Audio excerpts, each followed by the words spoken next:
আমার সকল প্রিয় নবম শ্রেণীর বন্ধুরা, বেঙ্গলি টিউশন ক্লাস 5 to 10 চ্যানেলটিতে তোমাদের সকলকে স্বাগত জানিয়ে শুরু করছি আজকের ক্লাস। তো বন্ধুরা, আজকের ক্লাসে আমরা আলোচনা করব তোমাদের নবম শ্রেণীর বাংলার যে সহায়ক পাঠ প্রফেসর শঙ্কুর ডায়েরি বইটি রয়েছে, সেখান থেকে করভাস গল্পটির পরবর্তী কিছুটা অংশ। এর প্রথম পার্টে আমি গল্পটার প্রথমের কিছুটা অংশ আলোচনা করে দিয়েছি। তো আজকে তার পরের কিছুটা অংশ, অর্থাৎ আজকের আলোচনা হবে আমাদের সেকেন্ড পার্ট। তো পরের কিছুটা অংশ আমরা আলোচনা করব। তো দেখো, 27শে সেপ্টেম্বর থেকে যে ঘটনা ঘটেছিল আজকে আমরা সেখান থেকেই আলোচনা করব। তো এখানে কি বলা হয়েছে দেখো, আমার অর্নিথন যন্ত্র আজ তৈরি শেষ হলো। অর্থাৎ প্রফেসর শঙ্কু যে যন্ত্রটা তৈরি করছিলেন, পাখি পড়ানোর যন্ত্র, সেই যন্ত্র তৈরির কাজ 27শে সেপ্টেম্বর শেষ হয়েছে। কাকটা সকালেই আমার ঘরে ঢুকে পাউরুটি খেয়ে এ জানালা ও জানালা লাফিয়ে বেড়াচ্ছিল। যন্ত্রটা টেবিলের উপর রেখে যেই তার দরজা খুলে দিলাম, অমনি কাক দিব্যি লাফাতে লাফাতে এসে তার ভিতরে ঢুকে পড়ল।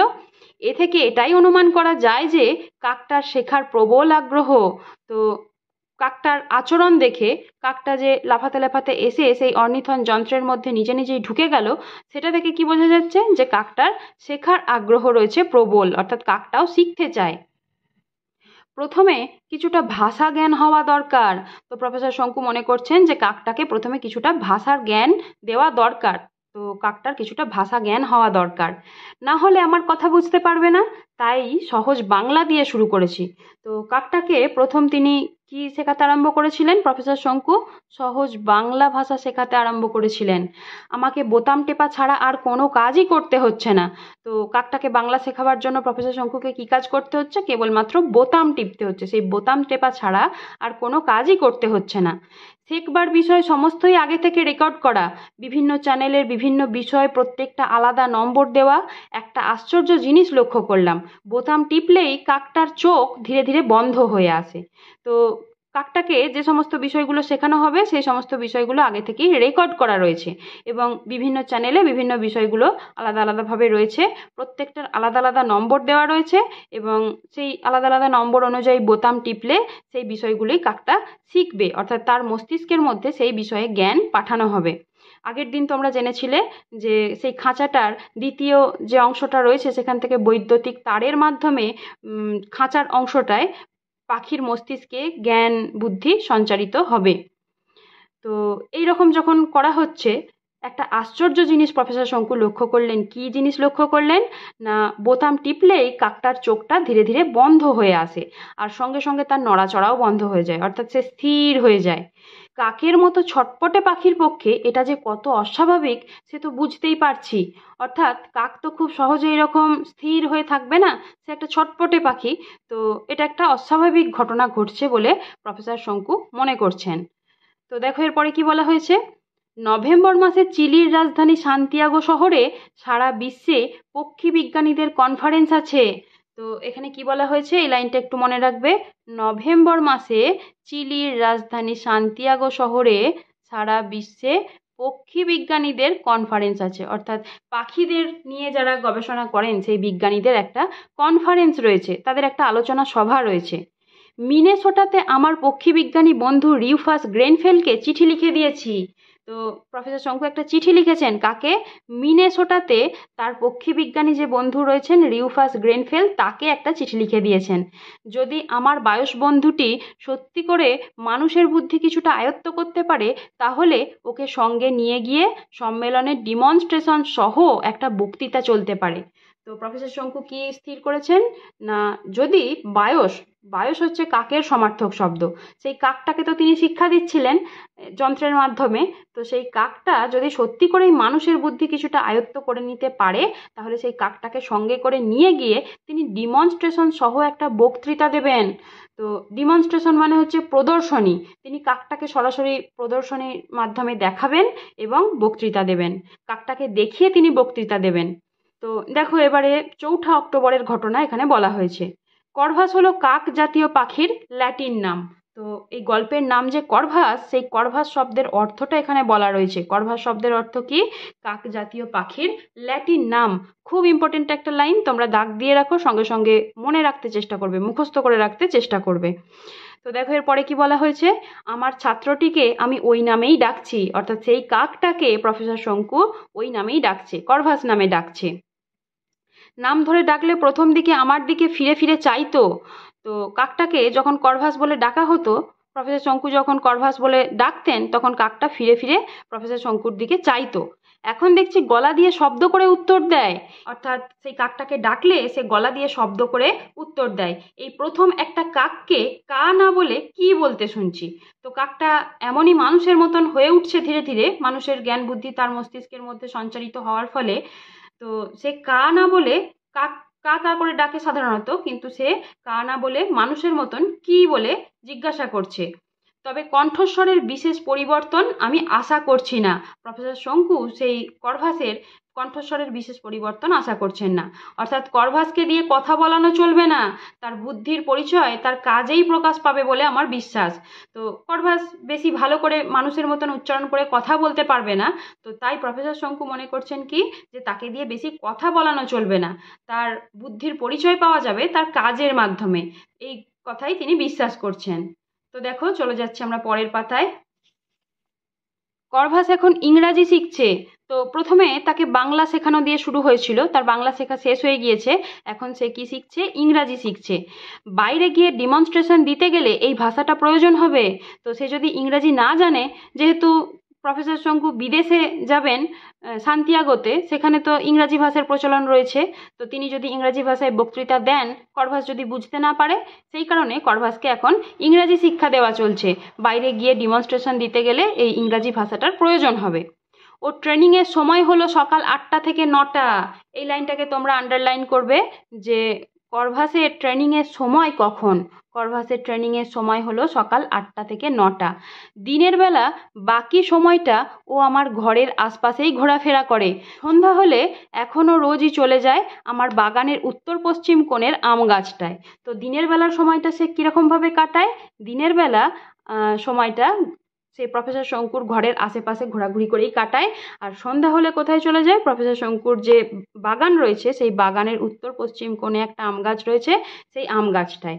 নিউটন দেখছি করভাসকে দিব্যি মেনে নিয়েছে। তো নিউটন পাখি বিষয়টা খুব একটা পছন্দ করতো না, কিন্তু যেহেতু তার বয়স হয়েছে তখন সে পাখিদের সম্পর্কে একটু উদাসীন হয়ে পড়েছিল, কিন্তু করভাসকে পেয়ে সে দিব্যি মেনে নিয়েছে করভাসকে।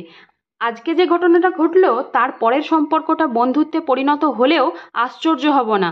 তো করভাসের সঙ্গে যদি নিউটনের একটা বন্ধুত্বের সম্পর্ক তৈরি হয়, তাহলেও প্রফেসর শঙ্কু আশ্চর্য হবেন না, এমন কিছু একটা ঘটনা ঘটেছিল। তো কি ঘটনা দেখো এখানে কি বলা হচ্ছে। ব্যাপারটা ঘটলো দুপুরে। নিউটন আমার আরাম কেদারাটার পাশে কুণ্ডুলি পাকিয়ে শুয়ে আছে। আরাম কেদারা কথাটার অর্থ হলো চেয়ার। তো সেই চেয়ারের পাশে কুণ্ডুলি পাকিয়ে শুয়ে আছে। করভাস কোথায় যেন উধাও। তো করভাসকে হঠাৎ করে কিছুক্ষণের জন্য খুঁজে পাওয়া যাচ্ছিল না, সে যেন উধাও হয়ে গেছে। আমি খাতায় নোট লিখছি, অর্থাৎ প্রফেসর শঙ্কু বসে বসে খাতায় নোট লিখছেন দুপুরবেলা। এমন সময় হঠাৎ ডানার ঝটপটানি শব্দ শুনে জানালার দিকে চেয়ে দেখি করভাস ঘরে ঢুকেছে। তার ঠোঁটে একটি সদ্য কাটা মাছের টুকরো। তো করভাস তার ঠোঁটে করে একটা কাটা মাছের টুকরো নিয়ে এসে প্রফেসর শঙ্কুর জানালা দিয়ে তার ঘরে প্রবেশ করছে। সে সেটাকে এনে থপ করে নিউটনের সামনে ফেলে দিয়ে আবার জানালায় ফিরে গিয়ে বসে বসেই ঘাড় বেঁকিয়ে এদিক ওদিক দেখতে লাগলো। অর্থাৎ করভাস নিউটনের সঙ্গে একটা ভালো সম্পর্ক তৈরি করতে চাইছে, সেই কারণে সে কি করলো, নিউটনের মুখের সামনে সেই কাটা মাছের টুকরোটা ফেলে দিয়ে সে দেখতে লাগলো যে নিউটন কি আচরণ করে। অর্থাৎ করভাসের মস্তিষ্কে যেহেতু মানুষের বুদ্ধি অনেকটা সঞ্চারিত হয়েছে, তাই সে খানিকটা মানুষের মতন আচরণ করছে। এই কারণেই সে এইভাবে মাছের টুকরো দিয়ে বন্ধুত্বের সম্পর্ক তৈরি করার চেষ্টা করছে। তো দেখো এরপরে কি বলা হয়েছে, গ্রেনফেল আমার চিঠির উত্তর দিয়েছে। অর্থাৎ সেই যে রিউফাস গ্রেনফেল, প্রফেসর শঙ্কুর একজন পক্ষীবিজ্ঞানী বন্ধু যে মিনেসোটাতে থাকতেন, তাকে যে চিঠি লিখেছিলেন প্রফেসর শঙ্কু, সেই চিঠির উত্তর তিনি দিয়েছেন। লিখেছে সে পক্ষীবিজ্ঞানীদের সম্মেলনে আমাকে নেমন্তন্ন পাঠানোর বন্দোবস্ত করেছে। অর্থাৎ পক্ষীবিজ্ঞানীদের যে সম্মেলন হবে সেখানে প্রফেসর শঙ্কুকে নেমন্তন্ন পাঠানোর একটা বন্দোবস্ত করেছে, ব্যবস্থা করেছে।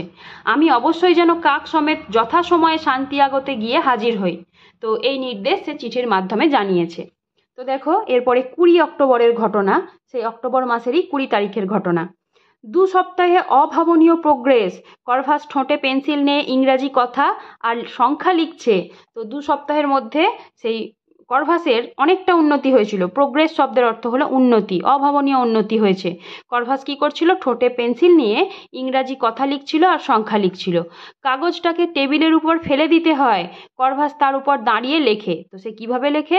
একটা কাগজকে টেবিলের উপর ফেলে দিতে হয় আর সে ঠোঁটে করে পেন্সিল নিয়ে তার উপর দাঁড়িয়ে লেখে। ওর নিজের নাম ইংরাজিতে লিখলো। তো করভাস এখন নিজের নাম লিখতে শিখে গেছে, সে নিজের নাম ইংরাজিতে লিখছে, CORVUS এইভাবে। সহজ যোগ বিয়োগ করতে পারছে, ইংল্যান্ডের রাজধানী কি জিজ্ঞাসা করলে লিখতে পারছে, আমার পদবি লিখতে পারছে। 3 দিন আগে মাস বার তারিখ শিখিয়ে দিয়েছিলাম, আজকে কি বার জিজ্ঞেস করাতে পরিষ্কার অক্ষরে লিখলো ফ্রাইডে। অর্থাৎ সে সমস্ত কথা বুঝতেও পারছে এবং ঠিকঠাক মতো উত্তরও সে লিখে দিতে পারছে। করভাসের খাওয়ার ব্যাপারেও বুদ্ধির পরিচয় পেয়েছি। তো সে যে শুধু এইরকম বিভিন্ন প্রশ্ন উত্তর শিখেছে তা নয়, সে খাওয়ার ব্যাপারেও কিন্তু তার যে বুদ্ধির পরিচয় সেটা আমাদের প্রফেসর শঙ্কু পেয়েছেন। তো কীরকম সেই ব্যাপারটা? আজ একটা পাত্রে রুটি টোস্টের টুকরো আর আরেকটাতে খানিকটা পেয়ারার জেলি ওর সামনে রেখেছিলাম। ও রুটির টুকরোগুলো মুখে পড়ার আগে প্রতিবারই ঠোঁট দিয়ে খানিকটা জেলি মাখিয়ে নিচ্ছিল। তো করভাস কীরকমভাবে খাচ্ছিল? সে রুটি বা টোস্টের টুকরোটা প্রত্যেকবারেই খাওয়ার আগে অপর যে জেলির পাত্রটা ছিল সেই জেলির পাত্রটায় ডুবিয়ে জেলি মাখিয়ে নিচ্ছিল। ঠিক যেরকম একজন মানুষ কি করে জেলিতে মাখিয়ে রুটি বা টোস্টটা খায়, সেরকমভাবেই করভাসও খাচ্ছিল। তো দেখো, এরপরে 22শে অক্টোবরের ঘটনার কথা এখানে বলা হয়েছে। করভাস যে এখন সাধারণ কাকের চেয়ে নিজেকে আলাদা রাখতে চায় তার স্পষ্ট প্রমাণ আজকে পেলাম। তো করভাস যেহেতু এখন তার মধ্যে মানুষের জ্ঞান বুদ্ধি সঞ্চারিত হয়েছে, সে এখন আর অন্যান্য কাকেদের সঙ্গে মিশতে পারে না, সে এখন অন্যান্য কাকেদের থেকে নিজেকে আলাদা রাখতে চায়। আজ দুপুরে হঠাৎ খুব বৃষ্টি হলো, সঙ্গে বিদ্যুৎ ও বজ্রপাত। 3টে নাগাদ একটা কান ফাটানো বাজ পড়ার শব্দ শুনে জানালার কাছে গিয়ে দেখি আমার বাগানের বাইরের শিমুল গাছটা থেকে ধোঁয়া বেরোচ্ছে। তো কি দেখা গেল? 22শে অক্টোবর তারিখে দুপুরবেলা হঠাৎ করে খুব বৃষ্টি হলো, সঙ্গে বিদ্যুৎ আর বজ্রপাত। 3টে নাগাদ একটা কান ফাটানো বাজ পড়ার শব্দ শুনে প্রফেসর শঙ্কু জানালার কাছে গিয়ে কি দেখলেন? যে তার বাগানের বাইরে শিমুল গাছটা থেকে ধোঁয়া বেরোচ্ছে। অর্থাৎ কোথায় বজ্রপাত ঘটেছে? না, তার বাগানের শিমুল গাছে। বিকেলে বৃষ্টি থামার পর প্রচণ্ড কাকের কোলাহল। বিকেলে যখন বৃষ্টি থেমে গেল তো সেখানে একটা প্রচণ্ড কাকের কোলাহল শুনতে পাওয়া যাচ্ছিল। এ তল্লাটে যত কাক আছে সব ওই মরা গাছটায় জড়ো হয়ে হল্লা করছে। সব কাকগুলো যেন এক জায়গায় জড়ো হয়েছে এবং চিৎকার করছে, হল্লা করছে। আমার চাকর প্রহ্লাদকে ব্যাপারটা দেখতে পাঠালাম। সে ফিরে এসে বলল, বাবু, একটা কাক মরে পড়ে আছে গাছটার নিচে, তাই এত চেল্লাচেল্লি। তো সে কি খবর দিল? যে একটা কাক এসে মরে পড়ে গেছে সেই বাজ পড়ার সময়, তাই অন্যান্য কাকরা এসে এত চেল্লাচেল্লি করছে। বুঝলাম বাজ পড়ার ফলেই কাকটার মৃত্যু হয়েছে, কিন্তু আশ্চর্য, করভাস আমার ঘর থেকে বেরোবার কোনো রকম আগ্রহ দেখালো না। তো অন্যান্য সকল কাকরা সেখানে এসে হাজির হয়েছে এবং চিৎকার চেঁচামেচি করছে। করভাসও একটা কাক, কিন্তু সে সেই প্রফেসর শঙ্কুর ঘর থেকে বেরোবার কোনো রকম আগ্রহই দেখালো না, চেষ্টাই করলো না বেরোনোর। সে এক মনে পেন্সিল মুখে নিয়ে প্রাইম নাম্বারস লিখে চলেছে। তো প্রফেসর শঙ্কু কি বলছেন?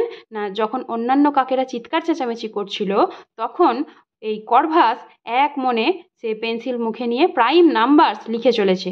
প্রাইম নাম্বারস কথাটির অর্থ হলো মৌলিক সংখ্যা। তো সে মৌলিক সংখ্যাগুলো লিখে চলেছিল, 2, 3, 4, 5, 7, 11, 13 এইভাবে লিখেই চলেছে। তো আজকে আমরা এত দূর পর্যন্তই আলোচনা করছি। পরের দিন এর বাকি কিছুটা অংশ আবার আলোচনা করব। তো বন্ধুরা, তোমরা কি দেখতে পেলে এই গল্পের একটা অংশে সামান্য একটুখানি ত্রুটি রয়েছে? তো কি সেই ত্রুটি বলো তো? এখানে লেখা রয়েছে, দেখো, এক মনে পেন্সিল মুখে দিয়ে সে প্রাইম নাম্বারস লিখে চলেছে। আমরা জানি যে প্রাইম নাম্বারস কথার অর্থ হলো মৌলিক সংখ্যা, কিন্তু দেখো এখানে 4 সংখ্যাটি দেওয়া রয়েছে। অঙ্কের হিসেবে যদি দেখা হয় তাহলে 4 সংখ্যাটি কিন্তু মৌলিক সংখ্যা নয়। এখানে এইটাই একটা ত্রুটি রয়েছে। তো এটা সত্যজিৎ রায়ের লেখা একটি গল্প। তো আমাদের গল্প লেখকই এইভাবে লিখেছেন আর আমাদের সেই কারণে এইভাবেই পড়তে হবে। তো আশা করছি তোমরা বুঝতে পারলে। আর তোমরা যারা এই চ্যানেলের ভিডিওগুলি দেখছো এবং তোমাদের যাদের ভালো লাগছে তারা অবশ্যই ভিডিওগুলিতে একটি করে লাইক করে দিও। লাইক করে দিলে আমিও আরও ভালোভাবে ভিডিও বানানোর মোটিভেশন পাবো। তো সেই কারণেই তোমরা একটি করে লাইক করবে, কমেন্ট করবে এবং তোমাদের বন্ধুদের সঙ্গে শেয়ার করে দেবে। আর যারা যারা এখনও এই চ্যানেলটিকে সাবস্ক্রাইব করোনি তারা অবশ্যই এই ধরনের বিভিন্ন রকম আলোচনা শুনতে চ্যানেলটিকে সাবস্ক্রাইব করে রাখো। আর তোমরা আমাকে কমেন্ট বক্সে লিখে জানাতে পারো যে তোমরা কে কী ধরনের আলোচনাগুলো শুনতে চাইছো, বা কোন চ্যাপ্টার থেকে কোন গল্প বা কোন কবিতা আলোচনা করে দিলে তোমাদের সুবিধা হয়, সেগুলোও লিখে জানাতে পারো। তো আজকের আলোচনা এত দূর পর্যন্তই। তোমরা সকলে ভালো থেকো, সুস্থ থেকো।